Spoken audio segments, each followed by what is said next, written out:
Louvado seja nosso Senhor Jesus Cristo. Nós vamos dar continuidade à nossa leitura da primeira carta de São Paulo a Timóteo. É o nosso terceiro encontro. Vamos trabalhar o capítulo 2, do versículo de 1 ao versículo 15. Vamos fazer primeiro a nossa leitura.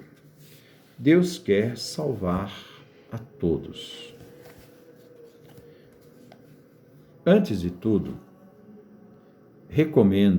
recomendo que façam pedidos, orações, súplicas e ação de graças em favor de todos os homens, pelos reis e por todos os que têm autoridade,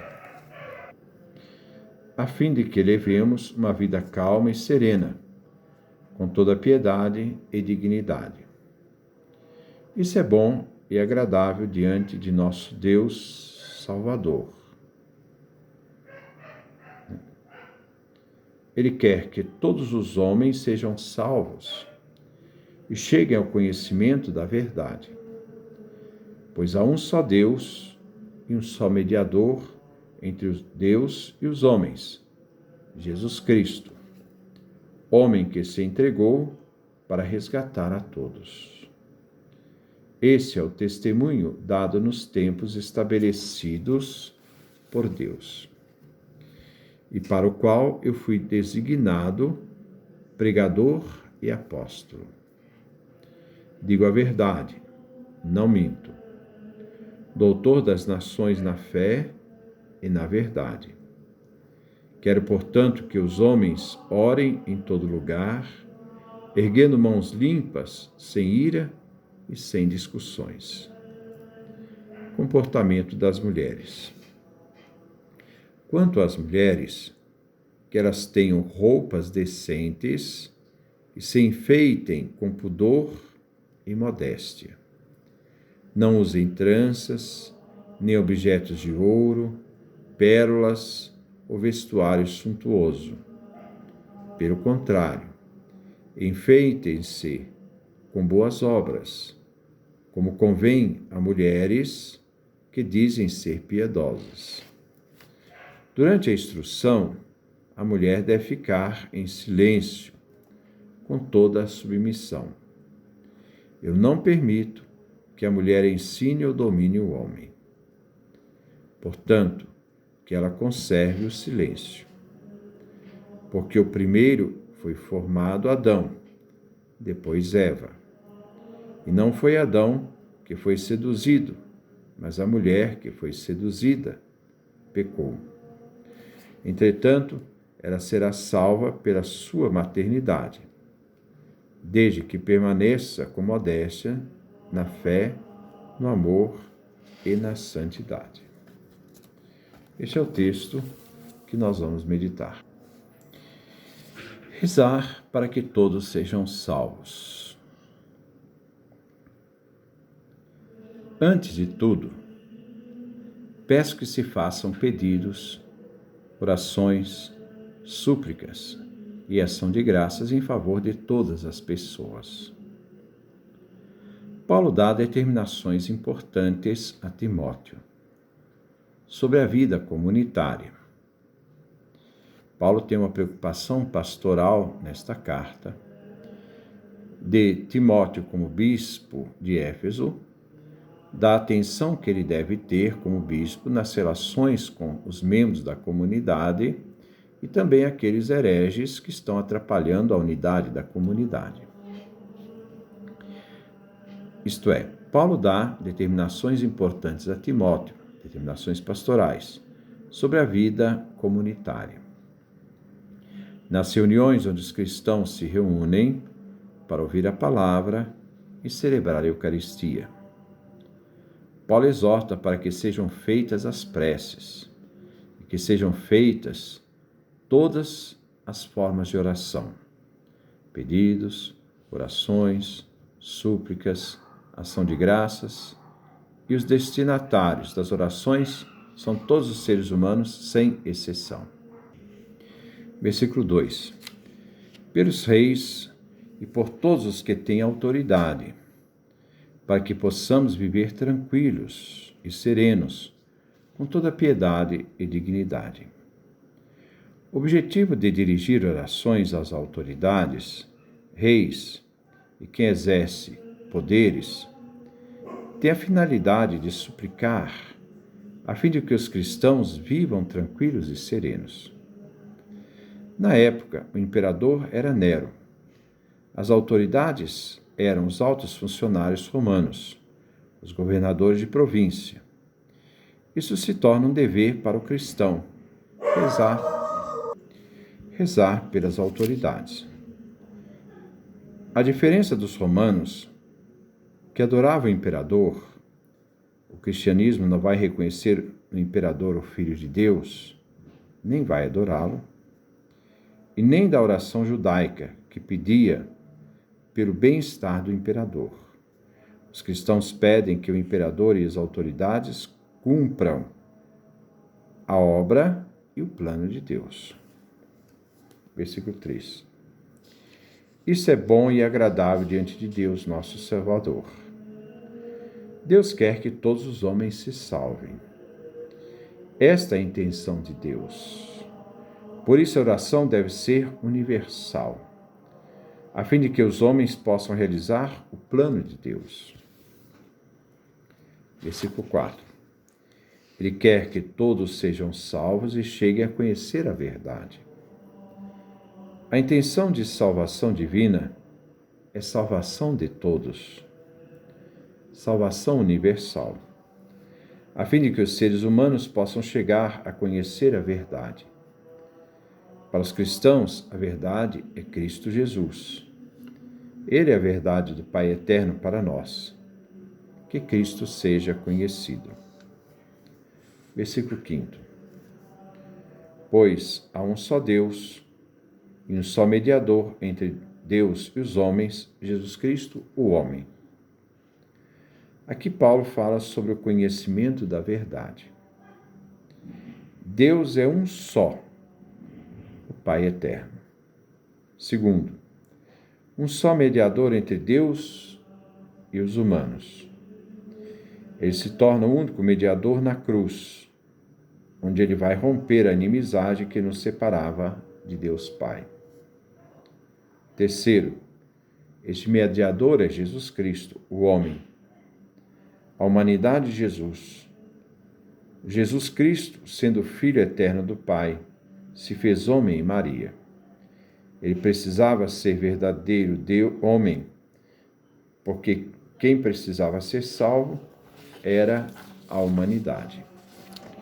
O Filho eterno, então, por disposição eterna do Pai, se fez homem para conduzir a humanidade assumida em Maria à perfeita obediência na cruz. E na cruz, ele venceu o pecado, e vencendo o pecado, anulou a pena do pecado, a morte, e nos deu vida. Esta é a mediação única de Jesus. Só ele na cruz se fez mediador da humanidade, ninguém mais. Versículo 6. Que se doou para resgate de todos. Esse é o testemunho que foi dado nos tempos estabelecidos. Jesus Cristo, mediador na cruz, na sua humanidade assumida pela divindade, se doou na cruz. Foi uma doação livre, gratuita por amor, com a finalidade de resgatar a todos sem exceção. Todos foram resgatados. A palavra resgate nos lembra o vingador de sangue do Levítico. O preço da nossa liberdade foi o sangue humano de Jesus. Isto aconteceu nos tempos estabelecidos, dentro do plano divino. Deus nada faz de improviso. Ele marcou um tempo determinado, mas não um tempo cronológico, cronos, mas Paulo usa o tempo kairológico, kairos, tendo esse tempo fecundo da manifestação de Deus Pai, que nos salva pelo seu Filho. Versículo 7. E para o qual eu fui constituído pregador e apóstolo. Digo a verdade, não minto, doutor das nações, na fé e na verdade. Paulo foi constituído pelo Pai e pelo Filho Jesus. Veja o caminho de Damasco, nos Atos Apóstolos, no capítulo 9. A eleição de Paulo e a visão de Ananias em favor de Paulo. Quando Ananias foi chamado para batizar Paulo. Paulo foi constituído por Jesus Cristo como pregador e apóstolo. Vá, diz Jesus em sonho a Ananias, porque esse homem é um instrumento que escolhi para levar o meu nome entre as nações, entre os gentios, os reis e os filhos de Israel. Atos, capítulo 9, versículo 15. Com isto, Paulo foi constituído para ser apóstolo, doutor das nações, na fé, que nos faz participantes da graça divina pelo Filho. E também na verdade, que é a revelação da verdade cristã. Versículo 8. Quero, portanto, que os homens rezem em todo lugar, erguendo as mãos santas, sem ira e sem discussões. Com esta autoridade de pregador e apóstolo, com a autoridade de doutor das nações, mestre das nações, é que ele então exorta, quero. Essa expressão quero é da autoridade paulina. Paulo quer que os seres humanos rezem em todo lugar, sem distinção, erguendo as mãos santas. Na antiguidade, quando se rezava, erguia as mãos para o alto. Era a expressão de oração, era erguer as mãos. Mas mãos santas, mãos puras, sem ira e discussões, evitando o falatório e as discussões dos que queiram dividir a comunidade. A igreja de Éfeso, nós encontramos ali os hereges, estavam procurando fazer divisões com outras ideias, com outras doutrinas. A igreja não pode se dividir nunca. Ela é o único corpo de Cristo Jesus. O comportamento das mulheres. Aqui nós estamos dentro de um tipo de moralidade, de uma tradição paulina em relação à mulher. É claro que hoje nós podemos reler e rever essa posição de Paulo, mas sempre tem um sentido maior, porque o sentido maior é esta profundidade de que todos os seres humanos, quando Paulo diz, não existe homem nem mulher, mas todos são um em Cristo, esse resgate pode ser feito sempre, porque isso também faz parte da autoridade paulina. Versículo 9. Igualmente as mulheres que se vistam discretamente, com respeito e modéstia. Não use tranças, objetos de ouro, pérolas ou vestidos luxuosos. Paulo inicia uma exortação às mulheres. Então, Timóteo, como bispo, ele deve ter essa atenção em relação à questão das mulheres. Então, ele vai dar essa exposição pastoral em referência às mulheres da comunidade.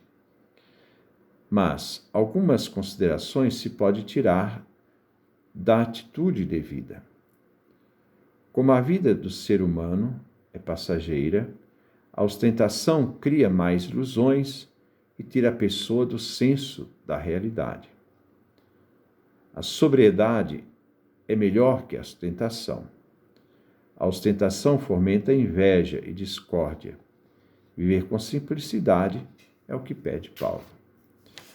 Porque essa atitude de se ostentar, muitas vezes ela agride as pessoas que querem viver mais simplesmente, se vestir mais simplesmente. Versículo 10. Mas enfeitem-se com boas obras, como convém a mulheres que professam piedade, isto é, a fé cristã. Do mundo, vamos levar o que fizemos de bem. Não vamos levar objetos de ouro, pérolas ou vestidos luxuosos. Estas coisas podem fazer com que percamos o foco do que é autêntico na vida. Versículo 11. Que a mulher aprenda em silêncio e com toda submissão. Digamos que ao modelo de Maria, que guardava tudo e meditava em seu coração. A mulher é contemplativa por natureza. Está sempre procurando dar sentido no que faz. A submissão, vejamos hoje como humildade. Versículo 12. Não é permitido que a mulher ensine ou tenha autoridade sobre o homem, que ela, portanto, conserve o silêncio.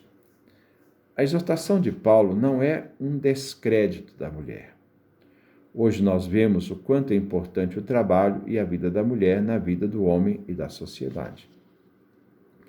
Aqui é o Paulo idoso, mas devemos lembrar que Paulo disse que em Cristo não existe mais homem nem mulher, não tem distinção de gêneros, isto é, todos são um em Cristo. Jesus Cristo rompeu a separação do gênero entre homem e mulher. Em Cristo todos são iguais. Paulo mudou muito na sua velhice.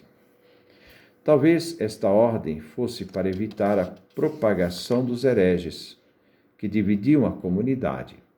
Gálatas, capítulo 3, versículo 28. A carta aos Gálatas foi escrita por Paulo jovem. Versículo 13. Pois Adão foi formado por primeiro e depois Eva. O argumento de Paulo mais velho se coloca numa perspectiva bíblica. Podemos ver este argumento com outro sentido. A mulher é inseparável do homem e o homem da mulher diante do Senhor. Pois a mulher foi tirada do homem e o homem nasce da mulher e tudo vem de Deus. 1 Coríntios, capítulo 11, do versículo 11 ao versículo 12. A argumentação de Paulo é bíblica, mas hoje se deve destacar a unidade entre homem e mulher. Mas não na ordem da criação, mas na ordem de Cristo. Porque na ordem da criação foi a ordem que Deus criou a humanidade. Nós vamos ver agora a realidade da mulher na ordem do Cristo, que uniu, fez dos dois uma realidade só. Pois em Cristo, homem e mulher, todos são um em Cristo, um no corpo de Cristo.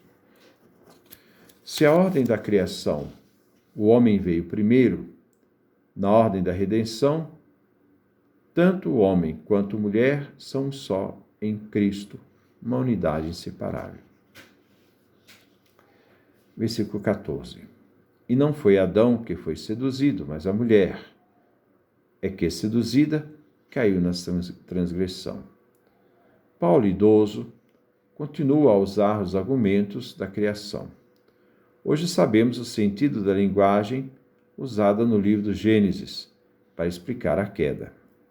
Mas, em Cristo, na nova criação, devemos refletir sobre a unidade de Cristo.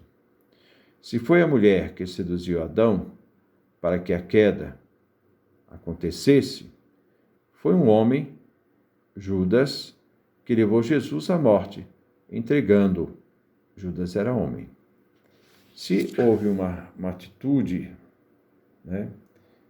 de entrega, a Eva seduziu Adão, mas também Judas entregou Jesus, e foi seduzido também por aquele dinheiro.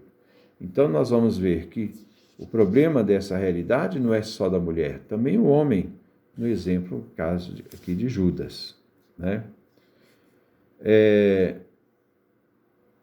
Então, se foi a mulher que seduziu Adão para a queda, foi o homem, isto é, Judas Iscariotes, que levou Jesus à morte.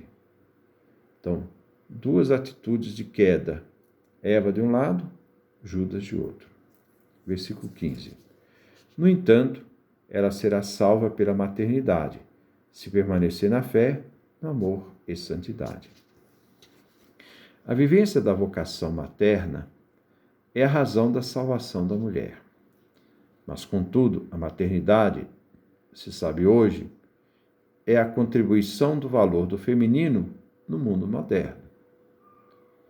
Paulo se preocupa com a unidade da comunidade, que naquele tempo estava dividida.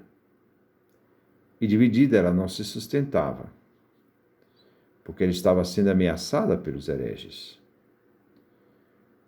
Então, diante disto, ele tenta criar um ambiente mais de unidade, tentando fazer com que as mulheres tenham um certo tipo de normatividade para manter a sua simplicidade diante da igreja, diante, né, da fé. Por isso que a mulher, o homem é que vai instruir a mulher nesse sentido, justamente porque é para evitar essa propagação das ideias dos hereges, se acreditando que os homens vão ser mais capazes de lutar contra essas ideias. Paulo se preocupa então com a unidade. A comunidade dividida não se sustenta, já vem ameaçada pelos hereges. E uma família também dividida não se sustenta. Pois podemos dizer, nossa sociedade não pode manter a unidade sem a presença do feminino. A mulher é importante. Hoje nós vamos reler Paulo, nessas cartas pastorais, porque aqui é um problema específico da comunidade de Éfeso, onde a instrução de Paulo, a instrução pastoral de Paulo para Timóteo, é a forma como ele deve ajudar, né, a organização das mulheres dentro da comunidade, justamente para evitar esta heresia que estava minando a comunidade. O que ele quer é proteger a comunidade contra a heresia. E para isso ele começa a criar essas normas pastorais, na tentativa de proteção da comunidade. Então, isso é o que nós queríamos falar com vocês hoje. Que Deus nos dê a sua graça, a sua bênção, sua face resplandeça sobre nós.